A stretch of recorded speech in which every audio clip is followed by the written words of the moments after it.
Hello and welcome to the A to Z of Emotional Health. For those of you who don't know me, I'm Jenny Florence. I'm a therapist and the writer and creator of this audio library. In the course of every month, I have a phenomenal number of incredibly interesting conversations with a real variety of people. Now, literally yesterday, I had a profoundly interesting conversation and a very, very unexpected one. I was actually at the vet's with one of my dogs. I was in a consultation with him, and he inquired after an elderly member of my family who's not very well at the moment. And our conversation developed into a very interesting discussion about choice and about limits. Now, the conversation went on for some time, so actually, in today's audio, what I've decided to talk about is purely about choice.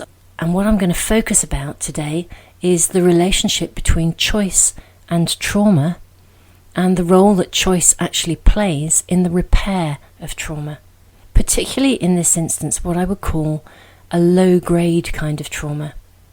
The kind of trauma that can often go unnoticed or unacknowledged, that can build up in our systems and give us no end of ongoing problems, both physically and mentally, largely because it hasn't been recognised for what it actually is, and so there's a kind of an ongoing stacking up of experience that somehow doesn't get attended to.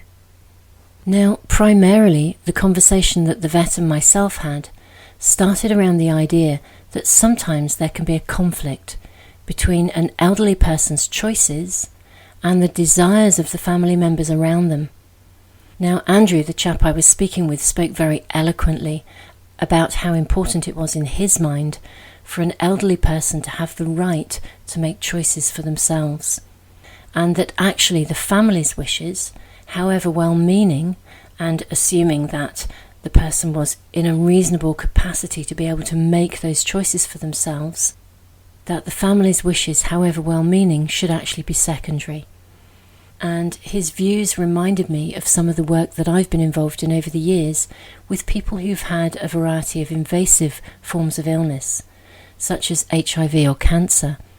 And one of the things I found myself voicing was that actually from an emotional perspective, when things are feeling completely out of our control, particularly when our own bodies and our own physical health feels out of our own control, that our ability to make whatever choices we can will actually have a significant impact on the degree of emotional trauma that we feel in response to what's going on.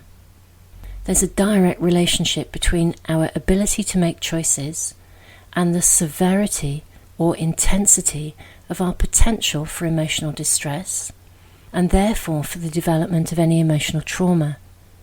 So having choices in these kinds of situations actually presents us with an opportunity for what we could almost see as a kind of emotional damage limitation.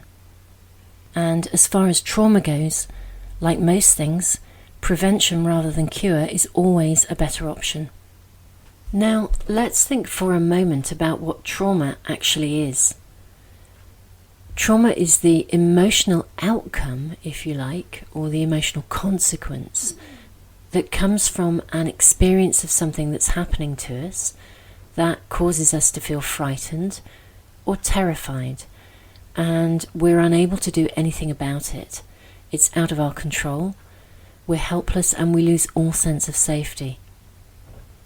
Now, we tend to associate trauma in relation to big and catastrophic events, but actually there are many forms of trauma and many different levels of trauma and many different types of traumatic experience. And in relation to the kind of trauma that comes from what I would see as more everyday circumstances, I'm not always sure that we realise or completely appreciate the significance of this, or that we recognise the full emotional impact and the massive consequences of this kind of low-level, more ongoing, invasive kind of traumatic experience. Ironically, sometimes when we experience a big event, something like an accident, in some ways, however traumatized we are, on some level, because we know why we feel the way that we do, we can somehow kind of allow ourselves validation of the way that we feel. And this gives us a valid expectation as well of receiving some kind of support. And in turn, this means that we're actually available to receive the validation and support that we need from the people around us.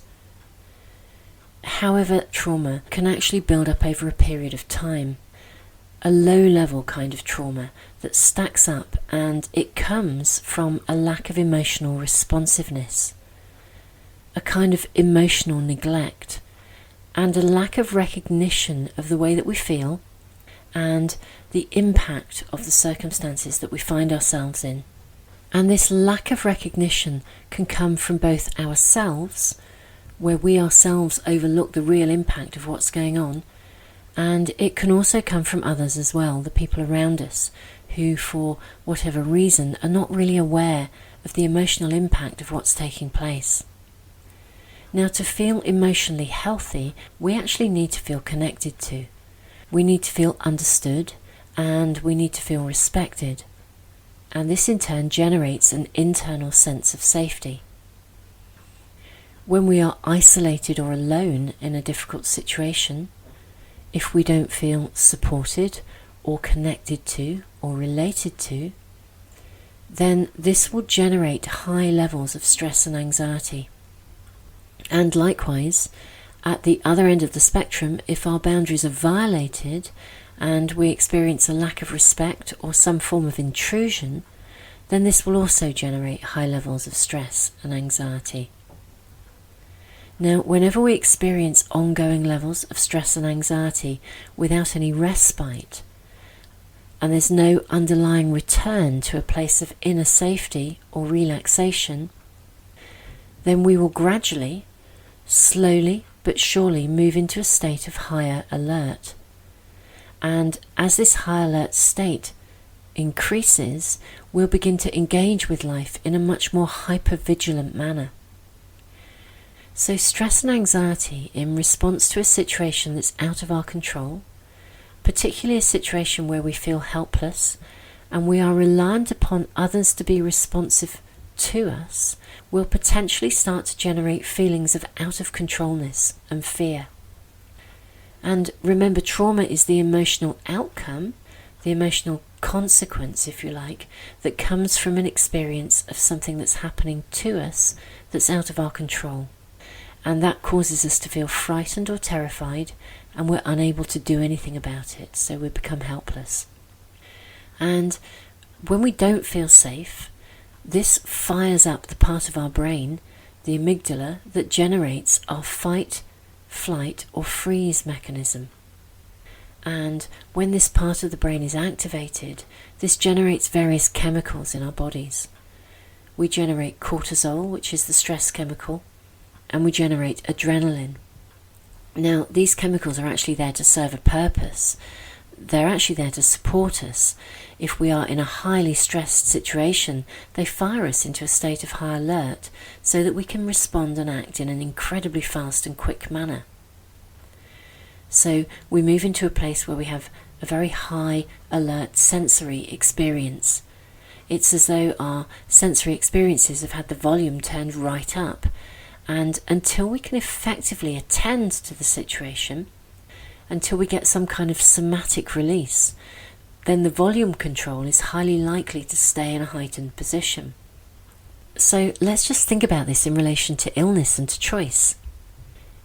Now, if your body feels out of your own control and you are reliant upon others for your care and well-being, then it's actually appropriate to feel a degree of helplessness. And it's profoundly important that we ensure that this experience of helplessness doesn't stack up and turn into a level of low-grade trauma or even high-grade trauma.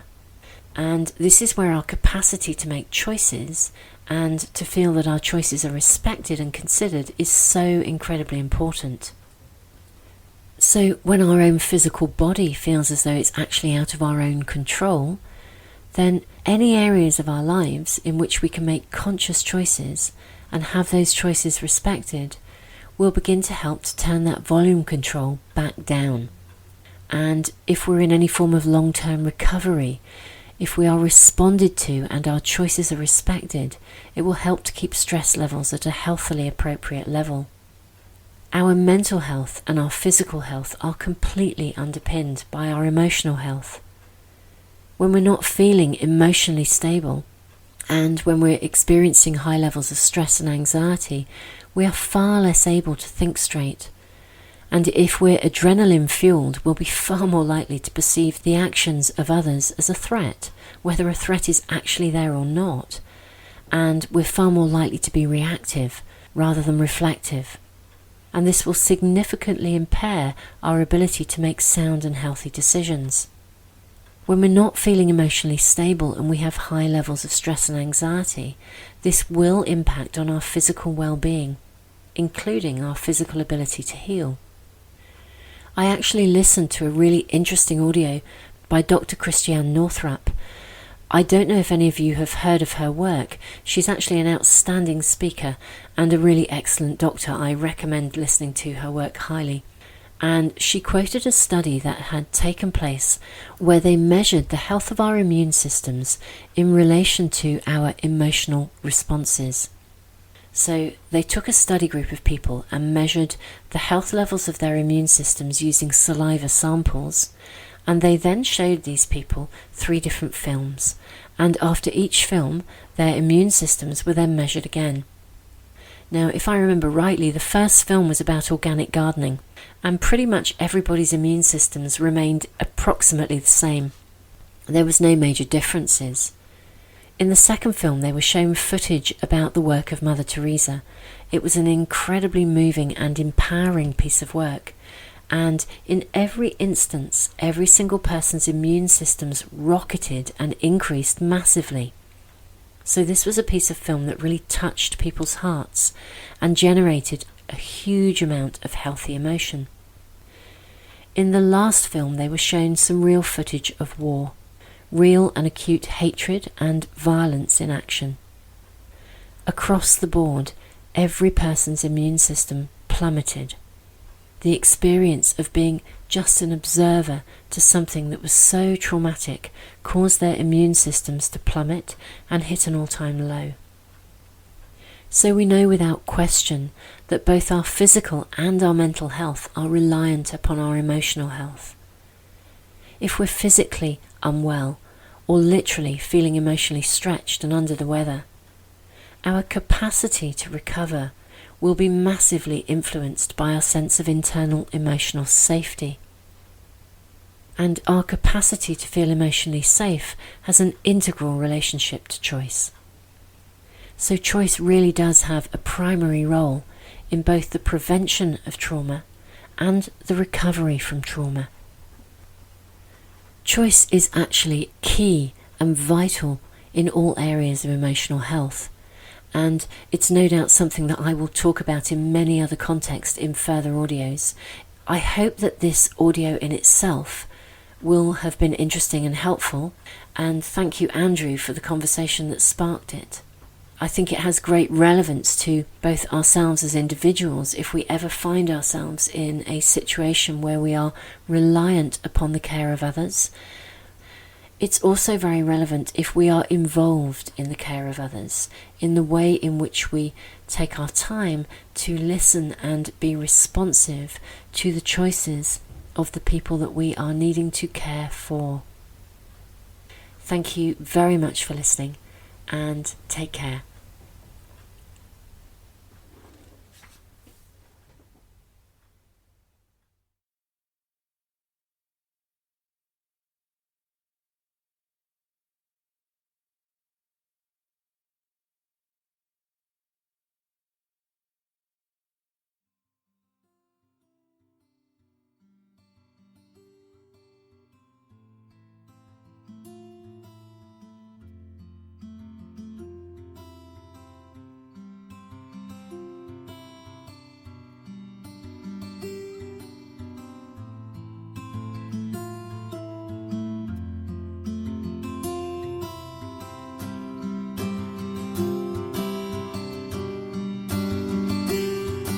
This is copyrighted material 2015, Jenny Burgess, The A to Z of Emotional Health. All rights reserved.